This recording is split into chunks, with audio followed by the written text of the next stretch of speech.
This conference will now be recorded.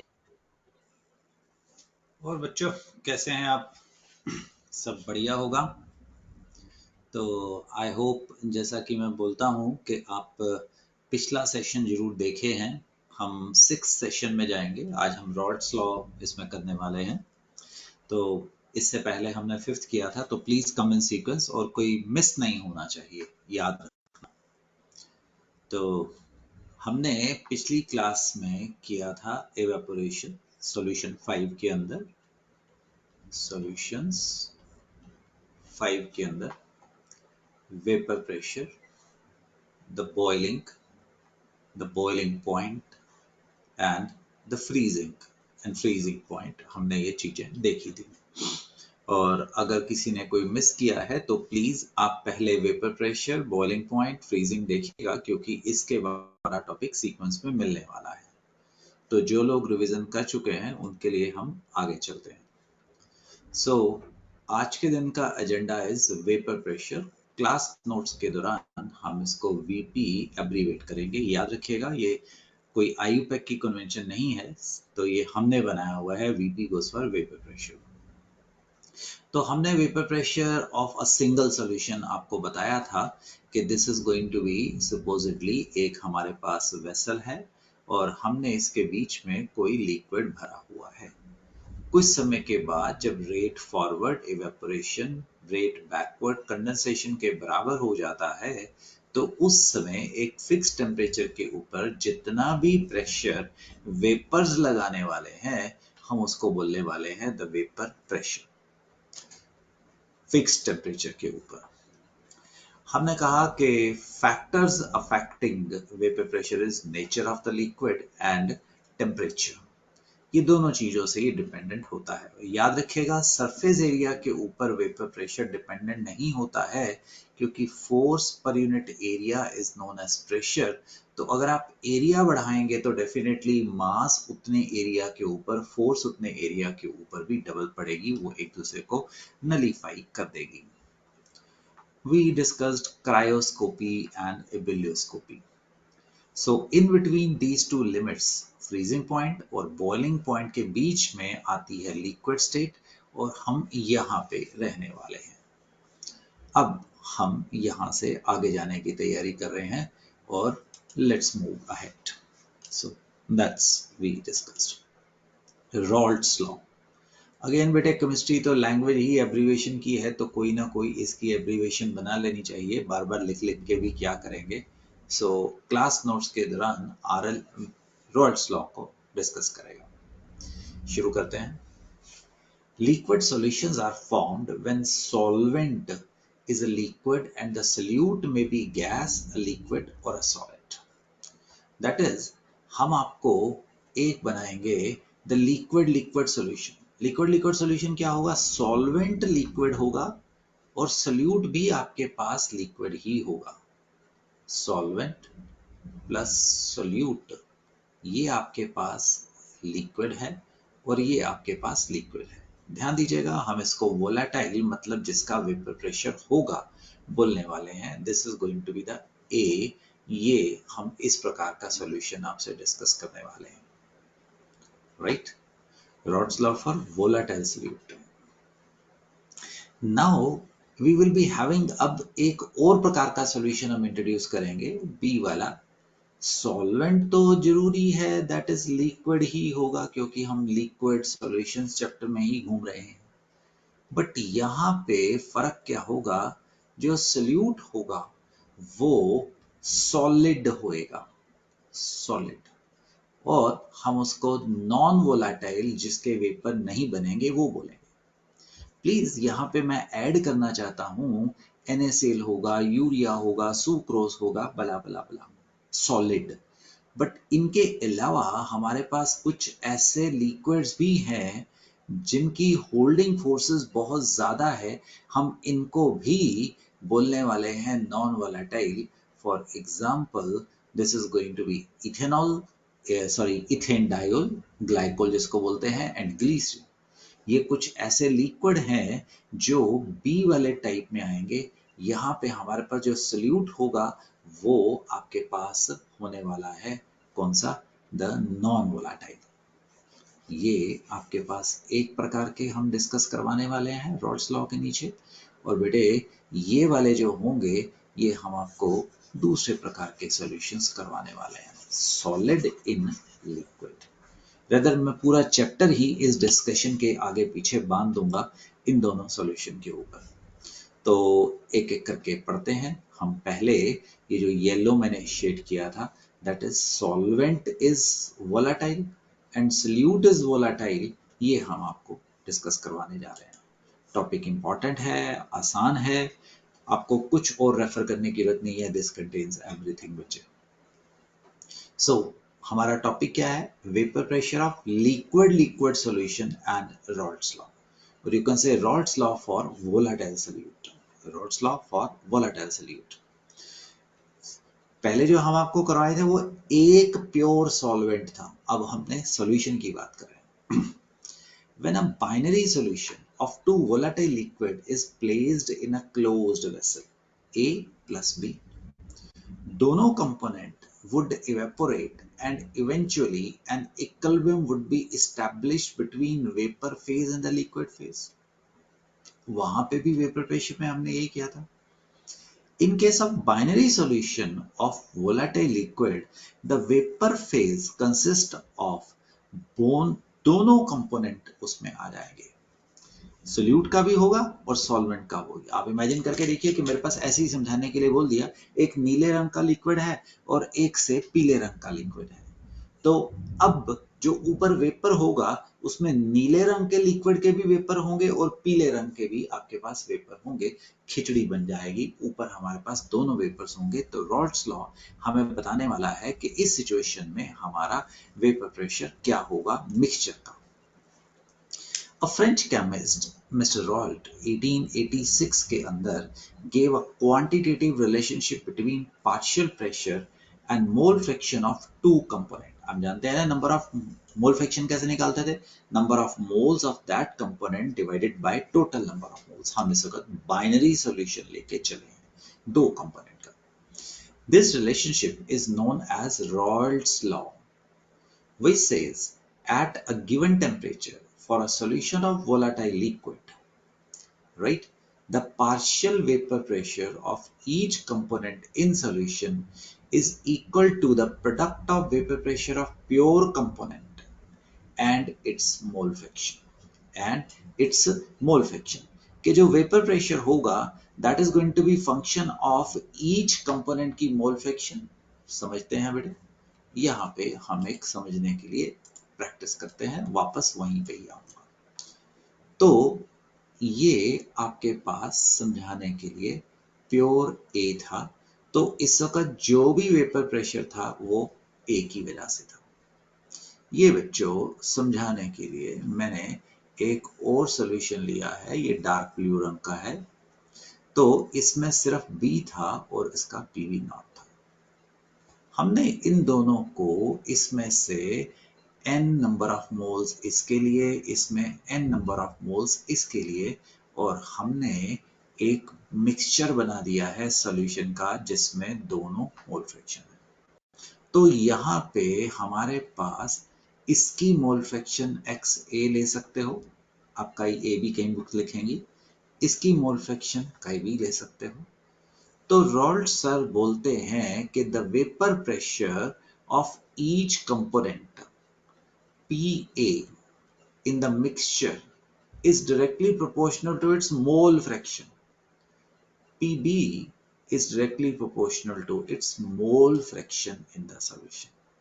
समझ आया?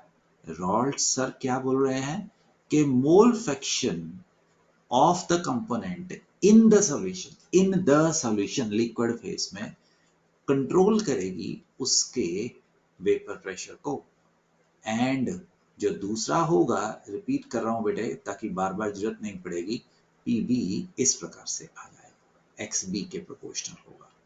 ये मैंने यहाँ पे कहने की कोशिश की है, vapour pressure is directly proportional to its mole fraction in the solution. अब प्रोपोर्शनलिटी कांस्टेंट लेके आते हैं रॉल्ट सर, वो आते हैं PA naught XA। What is PA naught? PA naught is the vapor pressure of pure component A. और ऐसे ही हमने बोला PB is directly proportional to XB बच्चों, तो PB is equal to PB not XB। आप जानते हैं अगर XB 1 होता तो ये वाला रिलेशन हमारा बन जाता PB नॉट। ऐसे ही बेटे अगर इधर XA1 होता यानी कि अकेला A ही होता, मिक्सचर ना होता, तो हमारा PA किसके बाद बराबर बन जाता? PA नॉट बन जाता। तो हम ये रॉल्ट्स लॉ लेके आपके सामने आ रहे हैं। दोबारा देखते हैं। PA is equal to proportionality constant vapor pressure of pure A। अब जानते हैं जैसे जैसे इसकी मोल फ्रैक्शन कम होगी तो वैसे वैसे उसका वेपर प्रेशर भी कम होगा। अगर x से 0 होगा तो आपके पास PA होगा ही नहीं क्योंकि उसका हिस्सा ही नहीं होगा। और PB is equal to PB not XB, ऐसा मिस्टर रॉल्ट्स बोलते हैं, the Raoult's law. Do you understand? Now एक और भी थे क्लास 11 गैसियस स्टेट में, डाल्टन सर थे हमारे। मैं सर बोलता हूँ, आप जानते हैं क्यों? क्योंकि बड़े साइंटिस्ट रहे, हम लोगों को इन्होंने रास्ता दिखाया और आज भी इनका नाम अमर है। डाल्टन बोलते थे the total pressure will be the sum of the partial pressure of component of the solution. आप दो दोस्त A एंड B किसी कमरे में हैं और दीवार के ऊपर आप कूद लगा रहे हैं, प्रेशर लगा रहे हैं। तो अगर मैं टोटल जो दबाव, टोटल जो प्रेशर मानता हूं वो उन दोनों का समापी तो होगा। तो ये बोलते हैं कि P सॉल्यूशन कह दीजिए, टोटल कह दीजिए, एक ही बात है। इस PA प्लस क्या होगा? PB होगा, राइट? और आप जानते हैं, आप P सॉल्यूशन बोल दीजिए, P टोटल बोल दीजिए, आप P अकेला बोल दीजिए, हमें कोई प्रॉब्लम नहीं है। That is PA naught XA plus PB naught XB बन जाएगा। ठीक, दोबारा रिपीटिशन करने में अच्छी बात होती है। So P total is going to be this, हमारे पास आ जाएगा, right? P total is equal to PA naught XA plus PB naught XB बन जाएगा। Now you know XA plus XB is equal to 1 होता है। Therefore, XA is equal to 1 minus XB और XB is equal to 1 minus XA होता है। हम इसको 3 बोल देते हैं, इसको 1 बोल देते हैं, इसको 2 बोल देते हैं। तो बच्चों कलर चेंज कर रहा हूं समझाने के लिए। तो P total is equal to PA not XA plus PB not XB को मैंने लिख दिया है 1 minus XA। अब देखो ये और ये तो कांस्टेंट है, चेंज कौन करेगा? XA। इसका मतलब P total will be proportional to mole fraction of A। और समझिएगा, दूसरे ढंग से लिख के देखते हैं, राइट? इसको मैंने 4 बोल दिया है। P total इसी को ले रहा हूं is equal to PA naught 1 minus XB भी तो रख सकता हूं, प्लस PB नॉट XB। अब PA और PB नॉट तो कांस्टेंट है, तो हमारा P total is going to be linear function of XB हो जाने वाला है। आप इसको 5 बोल सकते हैं, ठीक? तो हमने ये वही है, फॉर्मेट अलग कर दिया बस, और कुछ नहीं है। इधर हमने 1 माइनस XB डाल दिया है, तो आप इसको ड्राइव कर सकते हैं। दे कैन आस्क, आपसे इस प्रकार से क्वेश्चन आपसे पूछ सकते हैं, राइट? तो देखिए वही बात हम कर रहे हैं, PA is directly proportional to XA mole fraction of A। तो बच्चों एक ग्राफ बनाते हैं, चलो ऐसा करते हैं, अपने लिए खुद भी बना लेते हैं, फिर वहां से भी देख लेंगे, है ना? तो डबल प्रैक्टिस हो जाती है इससे। तो ये देखिए बेटे, यहाँ पे मैंने एक ग्राफ बनाने लगा हूं। एक सेकेंड बेटा, ये सीधी लाइन लगाने की कोशिश कर रहा था, कोई बात नहीं, रफ है, उसमें है ऐसे। इधर वेपर प्रेशर ऑफ A रखते हैं, राइट? यहाँ पे उसका मैक्सिमा है PA नॉट। तो इधर XA की मोल फ्रैक्शन को 1 रखते हैं। आप जानते हैं PA is directly proportional to XA। Mole fraction की मिनिमम वैल्यू 0 हो सकती है, इससे कम तो माइनस में तो जा नहीं सकता है। तो बच्चों ये वाला आपका ग्राफ कुछ, एक सेकेंड, थोड़ा कर्व दिखाना है, ये कुछ आपका ऐसे आने वाला है, ठीक। अब प्लीज समझना, हम एक और ग्राफ बनाते हैं। आई नो मैं क्या कर रहा हूं, हम राइट टू लेफ्ट की जगह पे उल्टा तरह लिख रहे हैं। PB is directly proportional to XB था, वो भी तो था ना, XB। तो इधर PB रखते हैं। कोई भी प्रेशर सेम नहीं हो सकता है दो चीजों का, क्योंकि होल्डिंग फोर्सेस फर्क होती है। तो आप एक को ऊपर एक को नीचे कहीं भी रख सकते हैं। जैसे मैंने इसको थोड़ा ज्यादा दिखाया है, राइट, और इसको मैंने थोड़ा कम दिखाया है। आप उल्टा भी कर सकते थे, बट कोशिश करिएगा बराबर मत दिखाइए। तो XB इज इक्वल टू 1 हो जाएगा, XB इज इक्वल टू 0 हो जाएगा। तो बेटा पार्टी ये भी तो ऐसे ही जाने वाला है, समझ गए? That will go like this। अब देखने की बात, एक सेकेंड रुकिएगा, थोड़ा सा समझाने के लिए ये काम कर रहा हूं। मैं इन दोनों ग्राफ्स को जोड़ता हूं बेटे, ये देखिए, ये कुछ कुछ ऐसे नहीं हो जाएगा, राइट।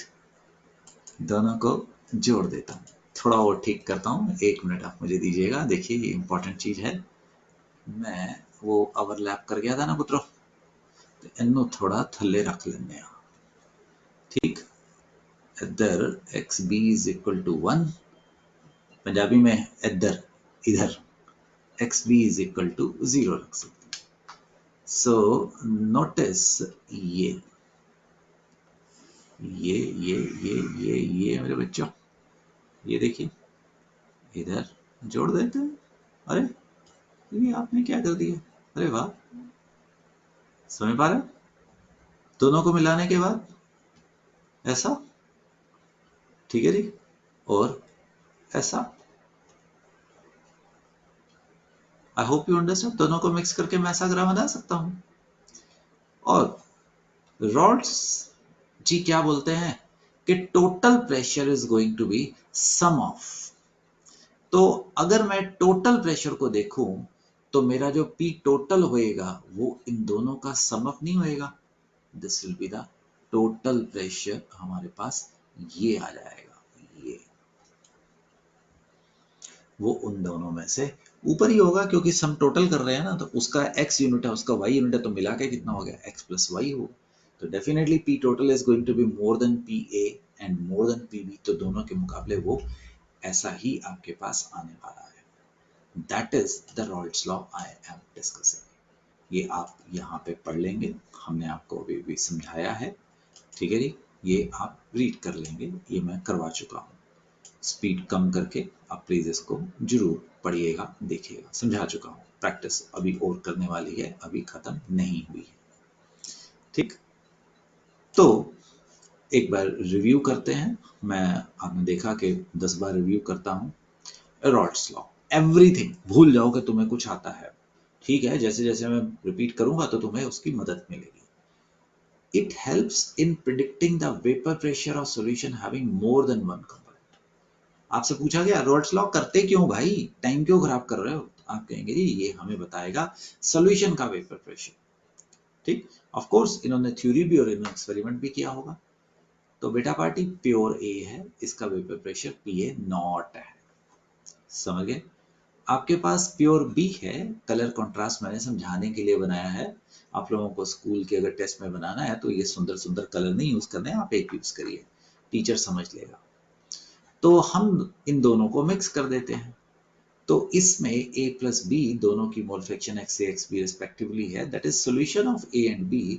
तो वेपर प्रेशर जो इनको मिला के होगा वो दिया जाएगा, रॉल्स लॉ में से निकलेगा।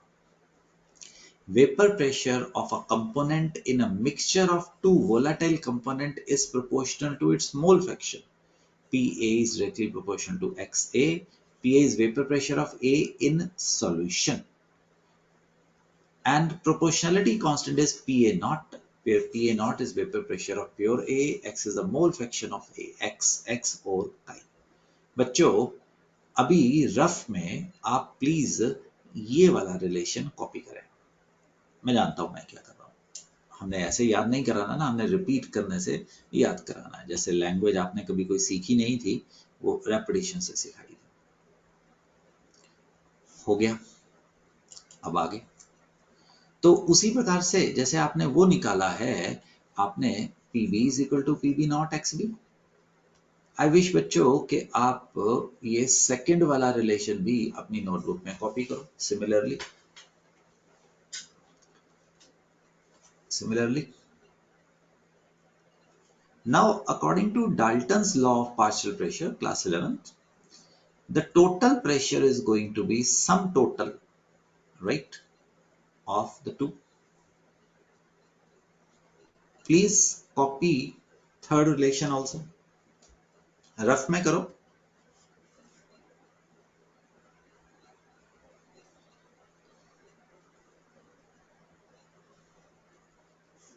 हो गया थर्ड. तो ये आपने आपकी सीक्वेंस में आपने इसको थर्ड बोला हुआ, बाद में उड़ा देंगे इसको. ठीक. अब हमने XB को 1 माइनस एक्स से लिख दिया बेटा. तो प्लीज फोर्थ रिलेशन भी कॉपी करो.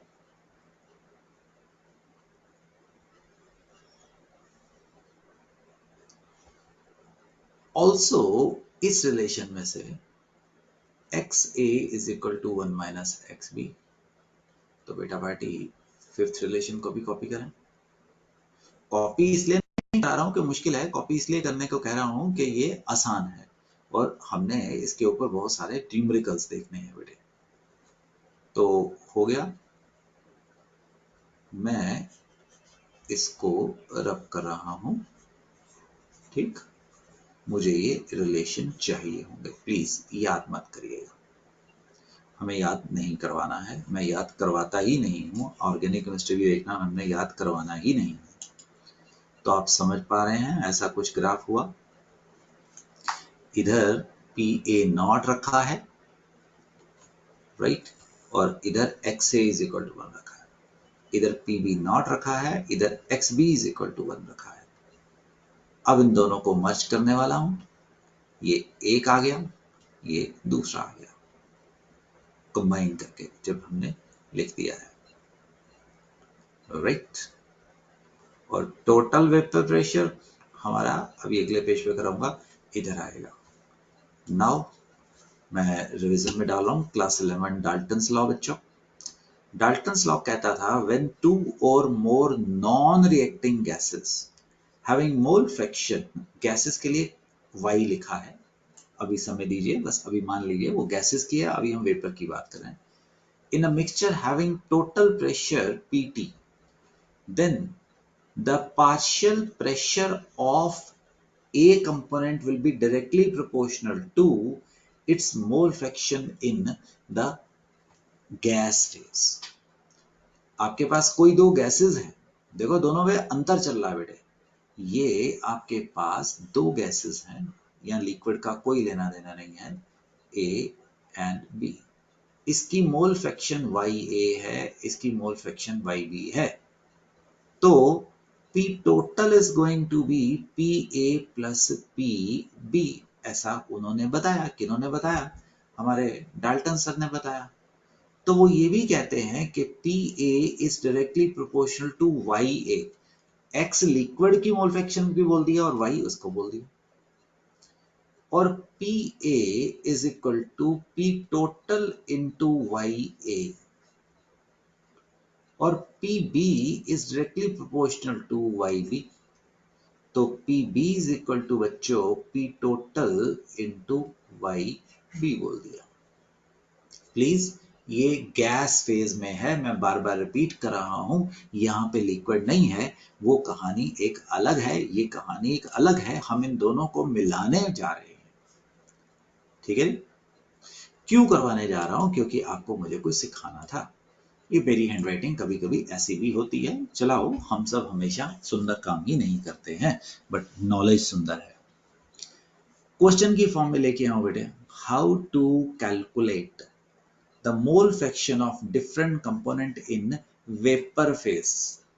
अब क्या प्रॉब्लम लेके आया हूं कि आपके पास दो कंपोनेंट आ गए हैं। एक आपके पास अब ये है आपके पास लिक्विड फेज, इसमें हमारे पास XA है, इसमें हमारे पास XB है। हम आपको सिखाने जा रहे हैं कि ऊपर ऊपर दोनों का कंपोनेंट क्या होगा। बच्चों, X बोल रहा हूं लिक्विड फेज में मोल फ्रैक्शन, Y बोल रहा हूं ऊपर जो हवा की फेज होगी उसमें मोल फ्रैक्शन क्या होगी। ये हम आपको सिखाने जा रहे हैं। Follow the following steps. ये आपसे कोई क्वेश्चन नहीं पूछेगा, बट हम आपको न्यूमेरिकल ही देने वाले हैं, तो आपको इस तरीके से जाना होगा। पहले यूज करें Rawls law, right. Rawls law से आपको प्रेशर ऊपर आ जाएगा, आपको यहाँ पे P टोटल आ जाएगा। कहां से आ जाएगा? रॉल्स लॉ यूज करने के बाद, डाल्टन्स लॉ यूज करने के बाद आप P टोटल पे आ जाएंगे। Now use Dalton's law which say partial pressure of a component in its mole fraction into total pressure of the mixture। तो जो ऊपर पार्शियल प्रेशर होगा that will be equal to ये YA, that is PA is equal to YA into P total। अरे PA तो आपने निकाल लिया था ना, कैसे निकाला था? PA नॉट इंटू XA से, वहां से आप निकल जाएंगे, तो आप YA निकाल सकते हो। सिमिलरली पुत्रों, PB is equal to YB into P total।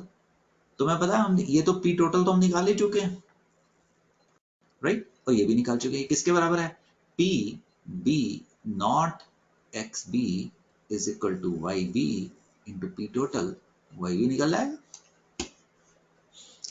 Mole fraction in vapour phase. ठीक, दोबारा देखते हैं प्रॉब्लम की फॉर्म में। आपके पास ये कौन सी फेज है? The solution phase. ये नीचे वाली क्या है? Solution phase. ये मैंने अपनी तरफ से एक बर्तन बनाने की कोशिश की है, ये वाला, ये बर्तन बना दिया है। तो आपने ये पता है मोल फ्रैक्शन ऐसे निकालते हैं, पता है मोल फ्रैक्शन लिक्विड फेज में ऐसे निकालते हैं। अब आपने क्या यूज कर दिया? रॉल्स लॉ यूज कर दिया, ठीक। तो YA is equal to PA by P total। अरे PA कैसे निकाला था? PA नॉट XA, और P total किसके बराबर है? इसके बराबर। YB कैसे निकाला था? PB by P total, यहां से आ गया।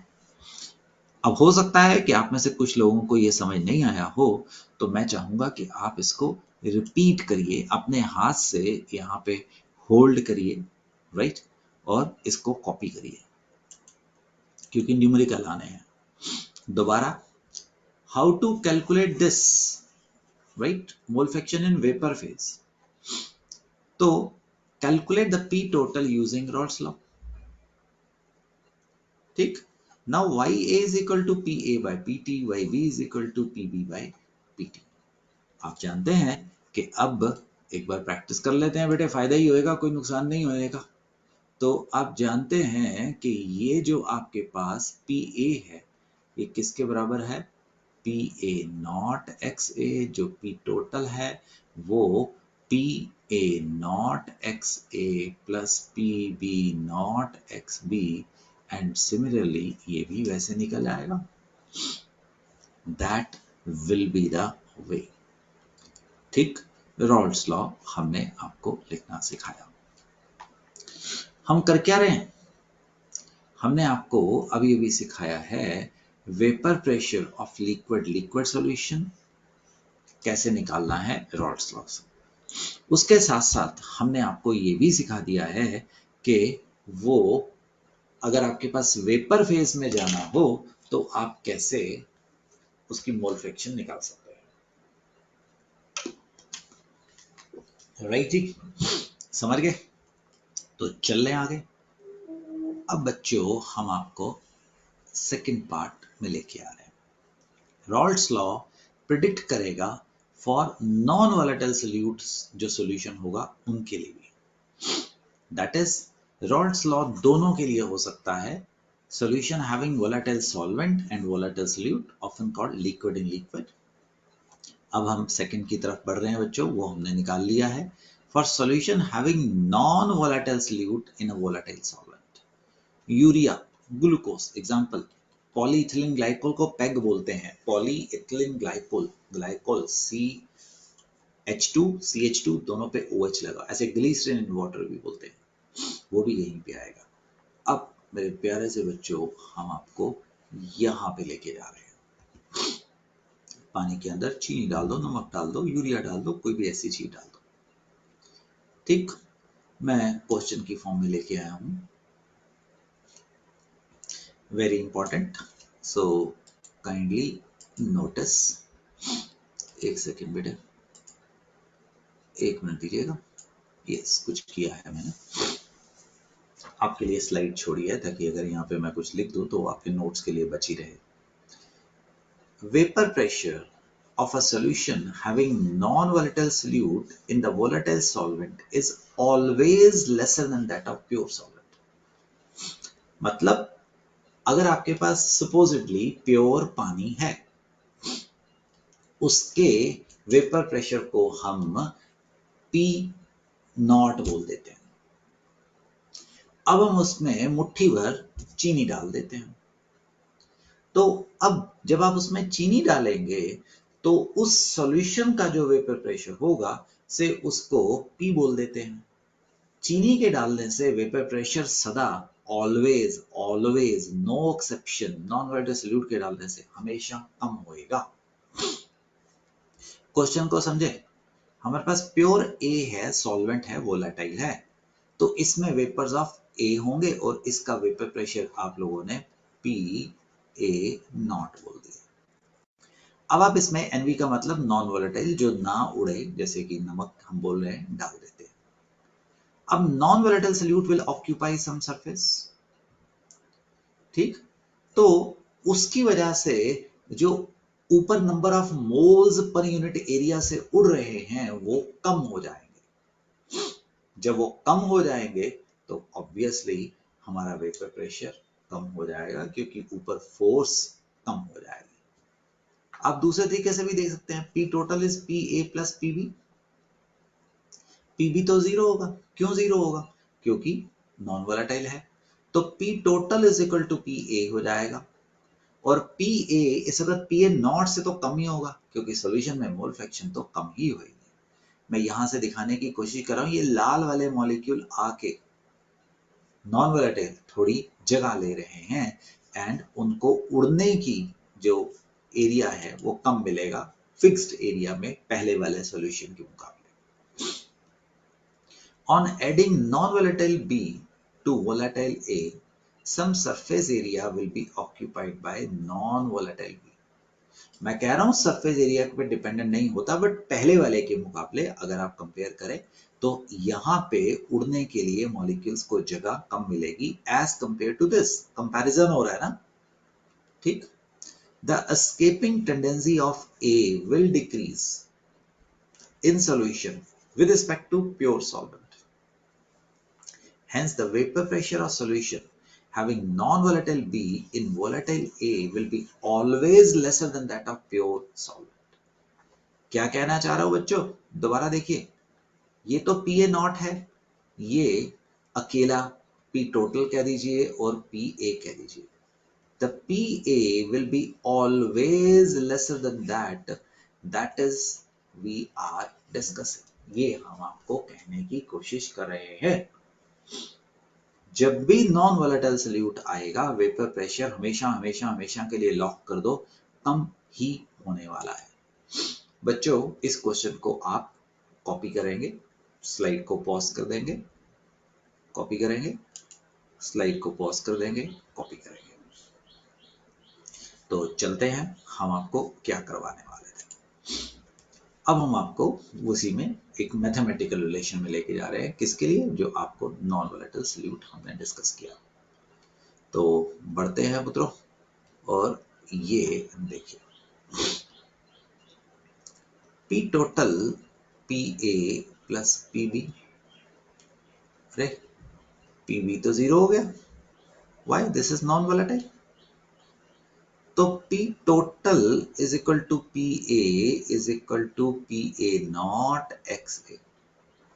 Remember, PA naught is a constant. PA is variable, dependent upon आपने कितने नंबर ऑफ मोल्स डाले हैं। तो बच्चों यहां से PA by A naught is equal to XA आ गया। अरे मैथमेटिकली कर रहा हूं, तो दोनों को 1 में से सब्ट्रैक्ट कर देता हूं, दोनों साइड को, राइट। अभी कॉपी मत करना, बाद में जब मैं कर लूंगा तो दोबारा करना। Subtracting both side from 1, continued. पांचवा, पी ए नॉट ज्यादा पी ए कम by P A naught standard. 1 minus X A को एक्स भी बोल सकते हैं, है ना। देखो भाई, पी ए नॉट से सो पी ए ऐसे ही बोल दिया, ज्यादा सोचा नहीं, 95। तो डेल्टा पी किसके बराबर हो गया, P A naught minus P ए 5। ठीक, इसको काट इसलिए रहा हूं कि सिर्फ समझाने के लिए था, ये कोई साइंटिफिकली नहीं था, से ऐसे ही बोल दिया, ज्यादा माइनस कम। तो delta P is known as lowering of vapour pressure, lowering of vapor pressure divided by PA naught, that is what, with respect to original vapor pressure of pure solvent, is known as, बच्चों बहुत important, पीछा नहीं छोड़ेगा इस chapter में, relative lowering of vapor pressure, relative lowering of vapor pressure। मैं मदद लेता हूं, जो मैं बोल रहा हूं उसकी भी, और जो मैं आपको समझा रहा हूं उसकी भी। तो मैंने, अगर किसी ने लिखना है तो पॉज करें, relative with respect to something और वेपर प्रेशर। अब हम आ गए इसके ऊपर, मैंने इसको बोल दिया R L V P is equal to mole fraction X B, mole fraction of solute. Mole, ये थोड़ी स्पेलिंग, स्पेलिंग तो ठीक है, बट हम जरा खुशी खुशी में ना ऐसा लिख गए हैं बच्चों, मोल फ्रैक्शन ऑफ सोल्यूट। हमने आपको क्या करवाया है, हमने आपको Rawls law for non volatile solute करवाया है। एक बार दोबारा, अब आप इसको देखते हुए कॉपी करेंगे आराम से, ठीक। हम आपको यहां पे ले आए, बेटा पार्टी इस रिलेशन को जरा कॉपी करें, इस रिलेशन को, are L V P. Are L V P बोलना, डिवाइड डिनोमिनेटर में पी ए नॉट है, इसको प्लीज कॉपी करो। If the solution is dilute, जब मैं कहता हूं ना कॉपी करो, तो आप प्लीज वीडियो को YouTube के ऊपर पॉज करो, ठीक। और अब जब कॉपी कर गए हो तो इसको रिज्यूम कर दो। If the solution is dilute, the number of moles solute के बहुत बहुत कम होंगे as compared to number of moles of A। तो मैं डिनोमिनेटर में से इसको नेग्लेक्ट कर सकता हूं, नेग्लेक्ट कर सकता हूं, आप कैलकुलेटर करेंगे तो मत करिए। तो this is going to be P A naught minus P A naught denominator में से एन बी उड़ गया है, that is what has happened. But याद रहे, अगर इसको 1 बोला है, इसको 2 बोलो, तो कॉपी करो 2 को भी, फॉर वेरी dilute solution. आपको कैसे पता लगेगा? That is less than approximately 5%. अगर 5% से कॉन्सेंट्रेटेड है तो नेग्लेक्ट मत करो. ऑब्वियसली तुम अगर नेग्लेक्ट नहीं करोगे तुम्हारा आंसर ज्यादा बेहतर आएगा, बट थोड़ा सा लंबा भी हो जाएगा. सो डियर, हमने आपको Raoult's law for volatile A and B करवाया. I hope you remember, right? हमने इसके बीच में आपको एक्स्ट्रा बोनस भी कराया. Y A is P A by P total and Y B is P B by P total.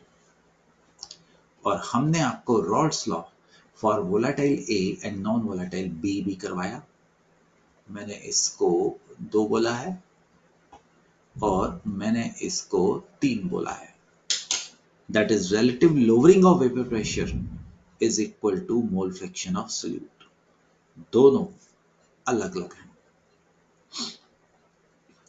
अब ये अगर किसी ने करना है, ये डेरिवेशन मैंने यहाँ पे छोड़ दी है, राइट? आपके स्कूल सिलेबस में नहीं है डेरिवेशन, तो वैसे भी कहीं नहीं पूछी जाती है, बट आप ये कर सकते हैं. हमने अभी भी आपको ये वाली रिलेशनशिप कराई है. एक अल्टरनेटिव फॉर्म ऑफ आरएलवीपी है, बट स्कूल में यूज मत करिएगा ये नीचे वाली, right? N B by N A, दोनों में अंतर देखो क्या है. इधर पी ए है, उधर क्या था? पी ए नॉट है. और ऊपर वाला आपके पास थोड़ा सा लंबा हो जाएगा, नीचे वाला आपके पास एन बी. और याद रखिएगा ये वाली चीज आरएलवीपी नहीं है, क्योंकि आरएलवीपी में नीचे पी ए नॉट होता था. तो लेट्स डिराइव, ये बेटे मैंने आपके लिए यहाँ पे डिराइव करके छोड़ा हुआ है, ठीक? आप चाहें तो उसको ड्राइव कर लीजिएगा, ड्राइव तो कर ही लीजिएगा, पर वो आपसे एग्जाम में डेरिवेशन नहीं पूछेगा, बट हाँ आपके लिए क्वेश्चन थोड़े से आसान हो जाएगा. तो विलियम हेनरी और मिस्टर रॉल्ड्स ने हमें मिलके इनके बारे में बताया था. Read this thing also. Henry law और रॉल्ड्स लॉ क्या चीज थी? ठीक, रॉल्ड्स लॉ सॉल्यूशन के ऊपर बताता है क्या हो रहा है, टोटल प्रेशर कितना होगा, जबकि जो हेनरी लॉ था वो सॉल्यूशन के अंदर बताता है क्या होगा. ये मैंने बेटे आपको रीड करने के लिए छोड़ा है, तो प्लीज इसको भी कर लीजिएगा. कुछ चीजों को हम ऐसे कर लेते हैं जो मुझे वैसे इंपॉर्टेंट नहीं दिखती हैं, but you should do that. थोड़े से प्रॉब्लम्स कर लेते हैं, बेहतर रहेगा. An aqueous solution of glucose is made by dissolving 10 gram of glucose, right, in 90 gram of water at this much Kelvin. अगर vapor pressure of pure water, that is P not water, is 32.8 millimeter of mercury, what will be the vapor pressure of solution? क्या होगा? देखो ना, इसमें आपके पास पानी है, volatile ए है, और आपके पास नॉन वोलाटाइल ग्लूकोज है. तो इस वक्त जो आपके पास रिलेशन लगने वाला है, that is simply P A is equal to P A naught X A. Mixture का थोड़ा पूछा उसने, तो बस आपको यही बता, यही होगा आपके पास. तो बेटे पी ए नॉट कितना आ गया? 32.8.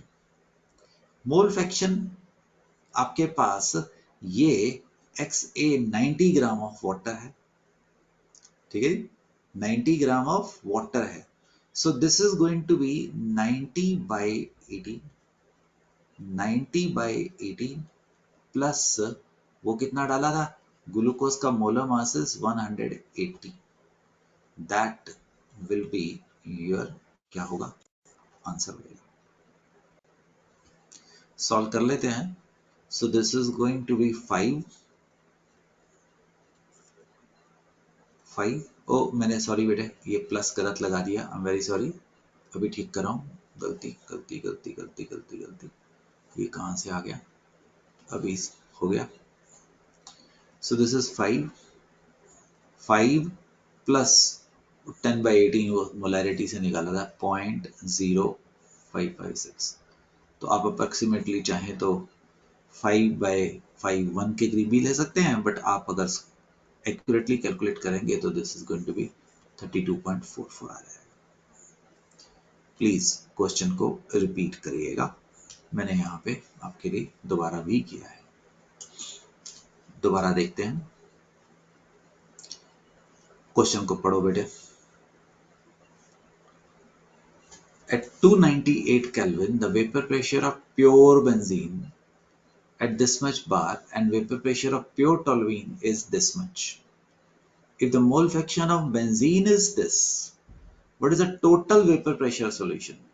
प्लीज क्वेश्चन को समझो। इस वक्त हमारे पास दोनों वोलेटाइल है, बोथ वोलेटाइल है, तो total vapour pressure of the solution P total is going to be, कैसे निकालोगे, PA plus PB। ठीक, तो P total is equal to pressure for benzene and P for toluene। Formula याद आ गया। तो बेंजीन की मोल फ्रैक्शन कितनी है, 0.4। तो 0.4 याद है ना मैं क्या कर रहा हूं, PA0 into XA plus PB0 into XB। Benzene का प्रेशर कितना है, 0.256 बार। टॉल्यूइन की मोल फ्रैक्शन कितनी हो गई है, इट इज 1 माइनस 0.4, मैं 0.6 भी लिख सकता था। और टॉल्यूइन का वेपर प्रेशर कितना है, 0.0925। समझे हो, ठीक। यू विल गेट 0.158 बार। हमने क्या किया है, हमने फर्स्ट पार्ट कर लिया है। द फर्स्ट पार्ट कौन सा था, ये वाला, what is the total vapour pressure of the solution, ये हमने कर लिया है। ठीक, लेट्स गो हेड। अब इसको करते हैं, composition of vapour in the mole fraction. मतलब उसने मोल फ्रैक्शन पूछी है इसमें, तो Y benzene is equal to pressure of benzene in the mixture by P total. So that is 0.4 into 0.256 divided by 0.158. ठीक, when you solve it, you will get 0.648. And इसी प्रकार से बच्चे Y mole fraction in toluene is 0.6 ये वाला into 0.0925 divided by 0.158। वो total करके 1 ही आनी है ना, तो मैं वहां से स्कीम लगा रहा हूँ 0.352 के आसपास। ये आपने कौन सा क्वेश्चन किया है, आपने इसका सेकंड पार्ट किया है।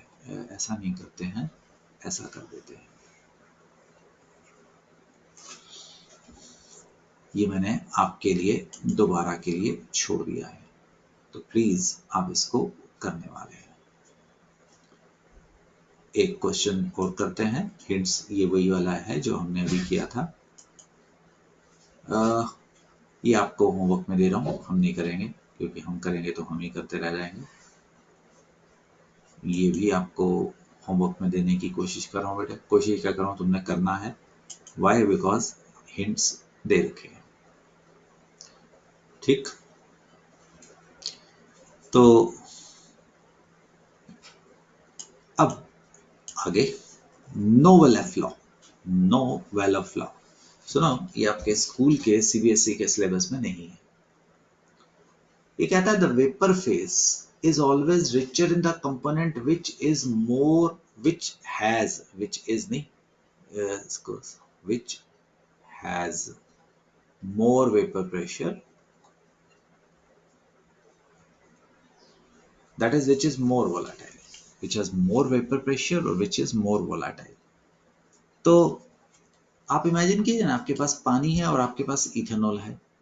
इथेनॉल का वेपर प्रेशर ज्यादा होता है, तो अगर आप हीट करेंगे तो वेपर के अंदर इथेनॉल की जो मोल फ्रैक्शन है, जो परसेंटेज है, वो ज्यादा होगी वेपर के अंदर। This is a principle of simple distillation. Simple distillation, for example, ये मैंने यहाँ पे ये वाला क्वेश्चन यूज किया था, ये आपके एनसीईआरटी का भी क्वेश्चन है, ठीक। इस क्वेश्चन के दौरान, इस क्वेश्चन में आपको डाइक्लोरोमीथेन का जो वेपर प्रेशर था 415 mm मर्क्यूरी दिया गया था। बेटा मैंने ये सॉल्व नहीं किया, तो ये आपको होमवर्क में दिया था, है ना, तो ये वहां से उठा के लेके आ रहा हूँ डाटा, तो बाकी आप बेशक पिछले वाले में से भी देख सकते हैं। क्लोरोफॉर्म का जो वेपर प्रेशर था वो 200 mm मर्क्यूरी था। तो अगर आप इन दोनों को कंपेयर करें तो which is going to be more volatile, जिसका वेपर प्रेशर ज्यादा है उसकी होल्डिंग फोर्सेस कम होंगी। यहाँ पे हमने इसकी मोल फ्रैक्शन क्लोरोफॉर्म की 0.18 और डाइक्लोरोमीथेन की 0.82 निकाली है। तो देखो, जिसका वेपर प्रेशर ज्यादा था उसकी मोल फ्रैक्शन वेपर फेज में ज्यादा है, 0.82। याद नहीं करना, हर क्वेश्चन की कहानी अलग अलग होगी, और इसकी जो मोल फ्रैक्शन है वो 0.18 होगी। This is known as simple distillation. ये क्या प्रॉब्लम है सिंपल डिस्टिलेशन?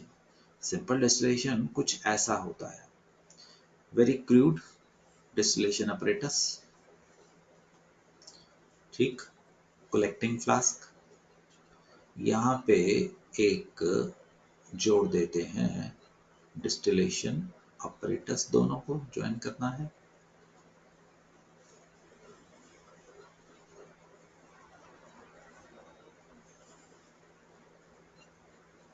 यहाँ पे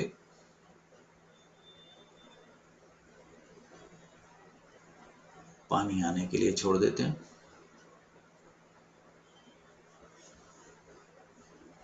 यहाँ से पानी के लिए जाने के लिए छोड़ देते हैं, ठंडा पानी। यहाँ पे हमने पानी और इथेनॉल ले लिया है। Ethanol is more volatile. तो जब आप हीट करते हैं तो इथेनॉल की भाप पहले बनेगी, तो number of moles of ethanol ज्यादा होंगे नंबर ऑफ मोल्स के वाटर में। तो जब आप इसको ठंडा करेंगे तो हमारे पास इथेनॉल की कॉन्सेंट्रेशन ज्यादा हो जाएगी एज कंपेयर टू वाटर। इसी को तो सिंपल डिस्टिलेशन बोलते हैं। ये नोवेल लॉ ने हमें बताया, ठीक। अभी यूज करना है एजियोट्रॉप में, अभी नहीं काम आएगा, थोड़े समय में काम आएगा, पर इंट्रोड्यूस कर दिया। बच्चों, ये कुछ क्वेश्चंस मैंने आपको होमवर्क के रूप में देने हैं। सब क्वेश्चंस के हिंट्स गिवन हैं, प्लीज सॉल्व करिए, ठीक। दोनों में से volatile solute and non volatile solute में से कोई एक लग रहा होगा। All of these homework.